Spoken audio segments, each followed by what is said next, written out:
La différence d'âge entre Emmanuel Macron et Brigitte Macron, Alex Vizorek la trouve très cool.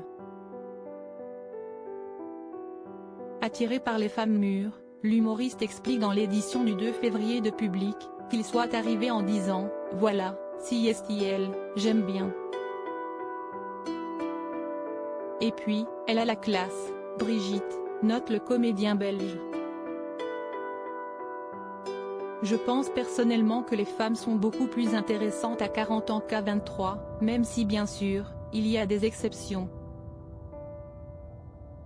Se décrivant comme l'opposé de Yann Moix, le chroniqueur de Télématin poursuit, je trouve que physiquement, les femmes ne sont jamais plus belles qu'entre 40 et 50 ans. Souvent interrogée sur leurs 23 ans d'écart, Brigitte Macron concédait à Sophie Davant, dans l'édition du jeudi 12 janvier du S, le magazine, qu'il est plus simple d'être dans la même tranche d'âge, quel que soit le sens. Avant de faire une tendre déclaration à son époux, mais Emmanuel est arrivé dans ma vie. Et elle a pris un tournant que je n'aurais jamais imaginé. Je n'ai jamais fait la promotion de notre couple, il existe mais ne s'explique pas, poursuit Brigitte Macron qui souhaite dire aux femmes que la vie est inventive et que tout peut arriver.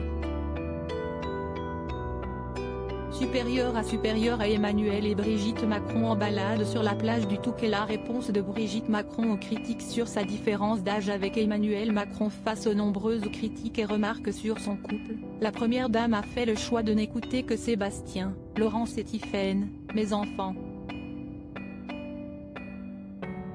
C'est leur seule opinion qui a compté. Quant aux autres, au début, j'essayais de gérer les ragots, les critiques. Et à un moment donné, vous ne pouvez plus gérer. Point. Le seul élément qui importait, c'était que mes enfants aillent bien. Toujours aussi amoureuse du président français, elle soulignait, je n'ai jamais rencontré quelqu'un comme lui, avec de telles capacités intellectuelles, autant de volonté et d'énergie. À Gilles Boulot, sur le plateau du JT de 20h du 9 janvier dernier, elle s'émerveillait, si je vis ce que je vis, comme je le vis, c'est parce qu'il est comme ça. Ce serait beaucoup plus compliqué s'il n'était pas l'homme qu'il était. Donc ce n'est pas une question d'admiration béate, c'est simplement lui rendre ce qu'il est. C'est un homme profondément honnête et profondément vrai. Crédit photo, Stéphane Le Mouton.